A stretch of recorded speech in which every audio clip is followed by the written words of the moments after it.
Ikuze tabusento manqaphaza ngoqabela ukufadabala abacika seningizimu Afrika. Izigi zendlovu umhlaba zamazama alikhulu lezalenyelela. Lolobonakala eningizimu enyakatho empumalanga nasentshonalanga. Ungesiphalaphala Mpumalanga Scott zamcholo nethekahle kwavela amaqhawe namaqhawekazi eqheliswe ngolegwalagwa. Ngibingelela ababukeli beSelect Africa TV igama ngikwazi uThobisana wakamthembu Asiphile sinoba uXulu njalo ngolwesine sihleze sinaye njengoba sikhona nje namhlanje. Sikhona ke bafowethu sishintshele nje isigodlo sathi ake size sigqoke ezimhlophe manje. Iyakhuleka insizwane yayazi iphinde futhi ibe umelaphi wendabuko. Xabhasha sibingelele sikomukele beSelect Africa TV. Awu amen mase silapha sishawu amen shaya isikhalanga shawu haleluya. Yebo Nkosi yami umthandazo. Kuhle kumthandazo engicabanga ukuthi into ebaluleke kakhulu umthandazo empilweni yomuntu emayiphila. Ubaluleke kakhulu umsakazi ngoba umuntu emnandi ngomthandazo ukulwela izimpo zaziyo nongazazi. Uyibona usuwelile ungazi kanjani kanti lokuthandaza okuthandaza mihla namalanga. La ekhaya ke siyakhuleka kakhulu umsakazi sikhulekela abantu sikhulekela nathi sawanikwa amandla omkhuleko. Ikhwama nje zomnyanga singakafiki kuzo siqale ngomkhuleko. Umkhuleko. Yeah. Baba siyahlola. Emasifika la abantu baxabhashe bamengena. Bethi sizohlola. Ake sibatshele. Ya msakazi la ekhaya ke ikwagogo lapha. Njengoba ubona kunazo izinto eziningi la. Khona nje amajazi esalukazi. Kuyahlolwa nje amanzi njengoba wabona nje. Amakhandlela. Yes. Lapha msakazi siyathandaza. Siyahlola. Sigxila deep nendaba yakho ukuthi silalela umoya ngoba ngihleli nje ngihlala kanje.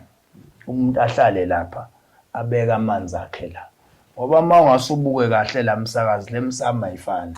Khona la center. Khona wala ekhaya. Oh, okay. Njengoba lapha ufika ubeka ikhandlela awu2 elimhlophe awu2 bese kuba amanzi akho. Ungena nje lapha eminyango uyabingelela ngibingelela ubeka lapha. Mawungazi ngiyakutshetha ubeka la. Mawuqeda ukubeka uyalayithi imanzi akho. Bese uhlala lapha. Bese ngiyabuka mina ngireda amanzi akho ngireda ibanzi akho. Ungifunda la lezi zinto engifike nazo. Ngiyakufunda la ukuthi ithini indaba yakho. Uma futhi kuthiwa ngithathele ibanzi akho nalamanzi akho ngiphume ngiye ngaphandle ngenza njalo. Ngoba kunomuntu omengena msakazi kungathi ungavela umthwale ngenxa yesimo abhekene naso. Ungavele ngikuqhubule ngikhiphele eminyango ngoba ngithi la siyakhuleka sidonse ithunywa namsakazi. La okumele khona msakazi nguthandazela makumele ngubhonye ngilwe nesimo semzimbeni kuwe. Manje ke msakazi umuntu mayisebekile into yakhe ngayirida ngimbhekile lapha ngibuka yena ngibuka izinto zakhe amanzi akhe ngibuka izibani zakhe. Ngoba le izibani msakazi zoba ziwu2 simele ikhaya komama simele ikhaya kobaba. Noma ngabe kuthiwa wena uhlawulanga noma kuthiwa ekhaya kushadwanga kodwa ukusalayo wazalwa windoda nomfazi. Kumele izibani zibe mbili ngoba kumele indaba yakhe ixoxwe abazali bakho bobabili. Ixoxwe ekhaya komama ixoxwe ekhaya kobaba. Abanye abantu abayi-understand lonto. Awukwazi ukuthi ngizokuhlolela ngesibane esisodwa futhi ngizodonsa isibongo esisodwa mina lapha. Uyayizwa indaba. Futhi mina ngizolalela uhlangothi olulodwa ngilungise olulodwa. Ubo ingakho msakazi abantu behamba inyanga izinto engabalungeli ngoba bayigeje ekuqaleni sebeqala behlola ukuthi ekuhloleni kwakho uhlole kanjani. Uyayizwa indaba. Umuntu mayehlola msakazi izibani kumele ibe mbili. Ngokweziko la ekhaya. Kumele kube sasekhaya kwesimele abasekhaya komama esimele abasekhaya kobaba. Ingakho mina msakazi ngihlolela abantu izibongo zabo abangazazi ngoba ngisebenzisa izibane ezimbili ezimele ubaba ezimele umanga. Fanele isibane sikhulume lapha sisho ukuthi lo mntwana ubaba wakhe wamlahle neminyaka emingaka. Owakwabani lo mntwana? Ngibabamba kanjena ke msakazi abantu abasinikwa amajazi ezingane. Mayifika la ibeka izibani ngithi hayi man. Eyabande ngane. Ohamba nama ukuthi sihlolela ingane. Ngithi mina ngane ngoba isibani sakho sithi yakwabana kusiyona lapho ikhomba khona. Uyabona? Mayikhaya ke mkhulu ila sisijule khona ke nenhlolo sibheka inkinga yomuntu up to Z ukuthi wena inkinga yakhe isuka la iya kuphi. Kwafika umunye ubaba la ocula baningi la endaweni. Khona omunye umthandazo uzalwa la ekhaya uhlala ngale kumgwaqo. Waduka lo baba waya kuye. Shuthi lo baba usuke enkanda walahla inamba wathatha inamba emsakazweni yami walahlekelwa ifoni yalahleka wathi hayi angoyilahla ngoba wayeshilo ucula ukuthi wesakakoza isigodi. Wehla waya ngalo mayegibele imoto endaba uthi yena uyakwacula kwamthandazo. Manje bona bamlayele lo ngala. Mayifika lapha ayafika amshayele naye ngendlela yakhe abuye mayisemisa imoto angene kubuyele emva. Useyaxoxa la ku drive uthi hey umoya wami uphathekile kahle. Kahle bengifuna ubaba uculu lo baba bengimfuna usemncane uhamba ngoMercedes. Sale sengiya nje kulo ngoba sengize ngafika. Athi lo nayi ngiyamazi lo muntu okhuluma ngaye. Ajikisa imoto lo amthatha azombeka la ekhaya. Anangu umuntu ebengimdinga. Uyabona ukuthi idlozi imali ikhomba endaweni suke likhomba. Wafika lo baba wahlala la. Ngantshela ngathi mkhulu uvula amanzi. Wathi hayi amanzi angaphethe ngiphethe ibani. Ngamemeza ingane ngoba ubona nginethanki lapha ngaphandle. Angilifakanga egcekeni ngenzela ukuthi abantu abafika amanzi bengawaphethe akwazi ukukha amanzi ethanki ngoba wangaphandla kona like ngoba lento yokuhlola ibalekile emsakazi fanele siyichaze. Amanzi awaphuma egcekeni kini. Usuke nawe egcekeni. Egcekeni if uhlulekile wakhe entabeni ngoba yakwazi ukuconnect. Angikwazi ukuhlola ngamanzi wakhe la ekhaya egcekeni. Ngoba azoveza indaba lesala ekhaya. Angeke aza connect nesidala. Omngcono akhe ngaphandle. Waphuma umkhulu wakhe amanzi wabuya ngala ngaphephethe wahlala la. Ngayibuka indaba yakhe ngangena zakhulunywa indaba. Wathi hlezi abantu ngibahamba. Angikaze nginikizwe kanje ngomoya. And manje uhamba kuyo ngqo. Yes. Angithi mangihleli la msakazi ngisuke ngirelaxile. Ngiconnecta nomoya kuphela. Ngilalela indaba yomuntu ngimbuka siqu sakhe. Ngilalela amanzi ngoba amanzi lawo ukuphephetha amanzi lawo msakazi fanele sikuchaze nako ngoba uthi umuntu ukuphephethisa amanzi akazi nokuthi ukuphephetiselani wabona kwenziwa la ekhona. Ngoba bengifuna ukuza lapho ukuthi uyabona emangiphephetha amanzi usuke kumayelana nani?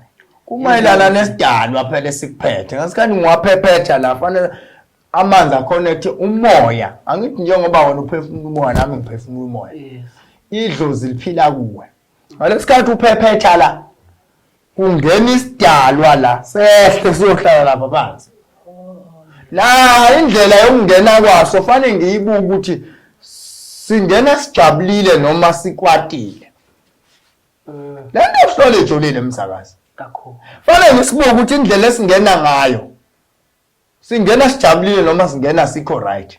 Isidalwa isikhathi usiphephethe lapho usuke ufaka idalwa la ukuthi zixhumane nami nawe ngutshela kuthiwa ngawe. Ngasikhathi uphephethe amanzi isidalwa siyangena la sihlale. Makugogo ungena ugogo, mangena uma wakho ungena uma wakho. Kungena labantu abangasekho ohamba nabo. Even inhlanhla ngiyakhona ukuyibona la emanzini. Yes. Uma wena unenhlanhla fanele kwehli yazi ukuthi ungone nkosazana. Yes, ngiyafana. Fanele ehle kulamanzi lo lude. Angeke ulibone wona unela amandla okulibona. Fanele libonwe yimi ngithe man. Malifika lapha phansi fanele lithi cha baba. Luhlale phansi. Luhlale phansi lugcwale luthi. Ebese between ngoba nawe fanele uvele la emanzini. Yes. Angikwazi ukuhlola. Abona uma ungavela la emanzini angikwazi ukuyihlola indaba yakho. Ungiphindezele emumva mhlawumbe. Noma ngingazokuphindisela emumva fanele ukukhiphele ngaphandle ke ngibiza abantu bala ekhaya silanda isigubhu. Siyidonse ngokwethunya indaba yakho izivele ukuthi ngoba uzokwenza ukuthi awuveli nje kunesidalo sikufihlayo noma kunabantu bokunobuthakathi nje ukuthi wena ungaveli. Kunamanye abantu othi mabethi bafuna ukukuhlolela ungaveli bakuxoshe. Into ekhandwa ukuthi wena ungahlolelwa umuntu ukuze angaveli lo wena isigaba. Uyayizwa indaba? Ngizwa kahle. Fanele ngibiza abantu la ekhaya ozani bashaya isigubhu sihube. Sicule. Sidonse ithunywa from phansi impandeni. Izokwehla indaba yakho noma kanjani. Kuzokwenzeka futhi uthola ukuthi kini kwakunogogo ayisayoni. Before sizomthinta ufuna ngathi ngingashawa isigubhu. Uma isigubhu sikhuleke kakhulu. Abese yakhihli kugogehle. Asho ukuthi mina ngalo ngifuna kube nje. Lo akezwa ngamtshela ukuthi akenze nje kanje. Uyayizwa indaba. Lento yokuhlola ijulile emsakazi. Yes. And ngifuna ukuyicacisa kakhulu abantu bakithi sebedidekile ngoba phela ukuhlola manje sekuningi sekunane fashion. Kunomuntu ozokuhlolela kubize ngegama lakho siyompazi umpampatheke ngoba ubizwe ngegama lakho ngathi awulazi. Omunye akubizele i-ID number. Mina ngiyasha ayikho into nje ngale umsakazi. Isuke ngakho la. Ayikho la. Ugogo wami noma ugogo wafe ngafundile. Mayisevuka kimsazi ID number. Kanjani? Noma ugogo wafe ngafundile. Ngeke ID number zayazi. Lo muntu akahloli ngomoya wesithunywa lo muntu lo. Khona ungale kwalokho nosiza lukho ke lapho mina ngiyakutshela. Yabona lo muntu ohlola akubizele i-ID number yakho. Akutshela wena usubani bani. Ukuthinta umqondo wenzela ukuthi wena ukhiphe yonke imali nangoku umuntu ongitshende ngizwayo. Imali kodwa usiza uthola. Umkhulu mayengene kimi umkhulu wayengafundile kwayena yakhe i-ID number wayengayazi. Uma sevuka kimi usengitshela ama-ID number abantu ngoba kwenzakale kanjani.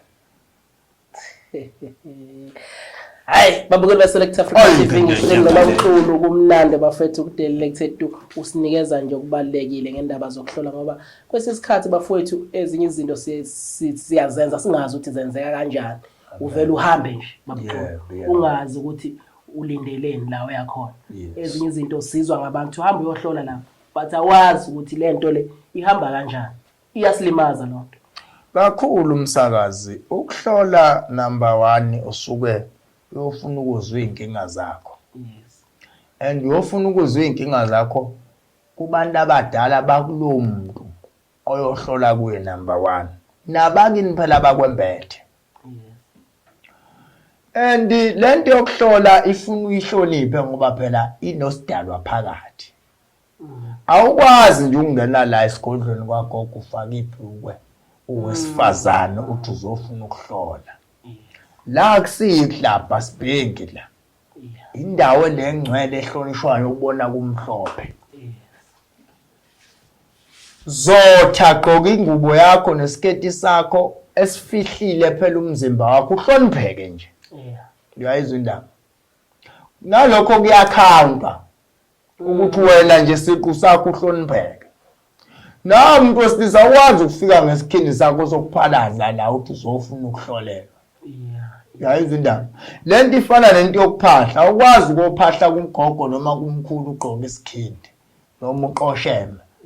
Wesulindele uzokunika i-answer lapho. Umuntu omhloniphe esaphile emhlabeni emhloniphe noma engasekho. Umuntu omdala nje uyahlonishwa.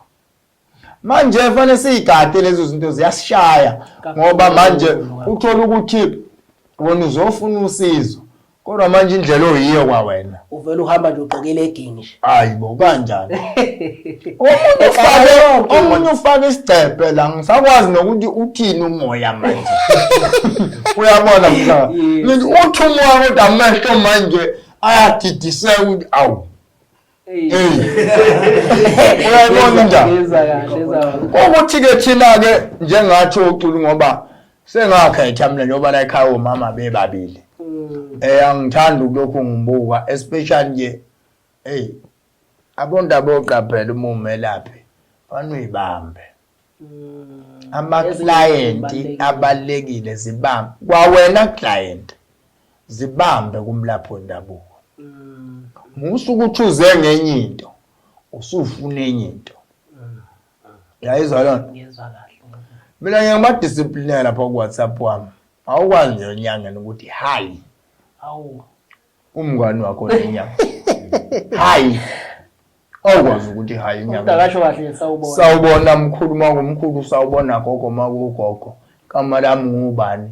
ngikubone kanje noma ngikuzuthi bengicela ungisize ngokuthi bese ngiyakuphendula nami kahle.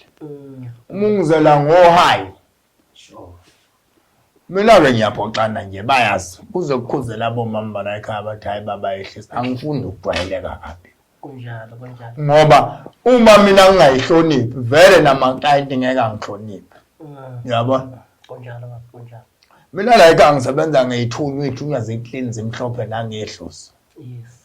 Abaye bajwayele ukuthi iy'nyanga ba-WhatsApp-ana nazo bakhuluma ezinye izinto uthola ukuthi abaye bahleka nazo. Kuhle ukuthi ngihleke kodwa ukuhleka kwami akubuye nganeno. Sazane igaba zethu uyazi indawo yakho ngiyazi indawo yami. Ubona lento yokulapha isilimele ilinyazwa yithi belaphi. Siyithatha ngenye indlela.